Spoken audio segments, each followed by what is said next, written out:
जब हिमालय की शांत कंदराओं के समीप एक महान शिवभक्त ऋषि अपने आश्रम में तप, जप और नियमपूर्वक जीवन व्यतीत करते थे, उनका जीवन अत्यंत सरल था। वे प्रतिदिन प्रातः स्नान कर शिव का ध्यान करते, अतिथियों का सत्कार करते और प्रकृति के साथ पूर्ण सामंजस्य में रहते थे। एक दिन वे नदी से जल भरने गए तो उन्हें जल में एक छोटी सी मछली तड़पती हुई दिखाई दी।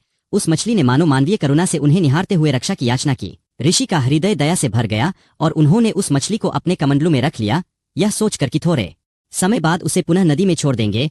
किंतु आश्चर्य की बात यह हुई कि अगले ही दिन वह मछली कमंडलू में इतनी बड़ी हो गई कि उसमें समा न सकी। ऋषि चकित हुए, परंतु इसे ईश्वर की लीला मानकर उन्होंने उसे एक घड़े में स्थानांतरित कर दिया।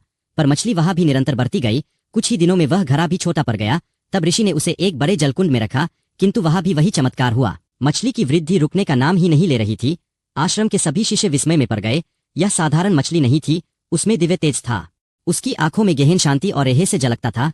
अंतत ऋषि ने उसे नदी में प्रवाहित किया, परंतु नदी भी उसके लिए अपर्याप्त सिद्ध हुई। तब विवश होकर उन्होंने उसे समुद्र में छोड़ा। उस समय मछली ने दिव्य वाणी में कहा कि हे ऋषिवर, यह सब सामान्य घटना नहीं है, यह सृष्टि के नियम और धर्म की परीक्षा है। तब ऋषि को आभास हुआ कि यह स्वयं भगवान की लीला है। कुछ परंपराओं में इसे भगवान शिव की माया और कुछ में विष्णु के मत्स्य अवतार से जोड़ा गया है, किंतु शिव महापुराण में इसका भाव यह बताया गया है कि जब धर्म की रक्षा और भक्त की परीक्षा एक साथ होती है, तब ईश्वर साधारण रूप में प्रकट होकर मानव के भीतर करुणा, नियम और संयम की कसौटी लेते हैं। ऋषि ने जीवन भर बिना प्रश्न किए उस मछली की रक्षा की, न लाभ सोचा न भय, और यही उनकी सबसे बड़ी साधना थी।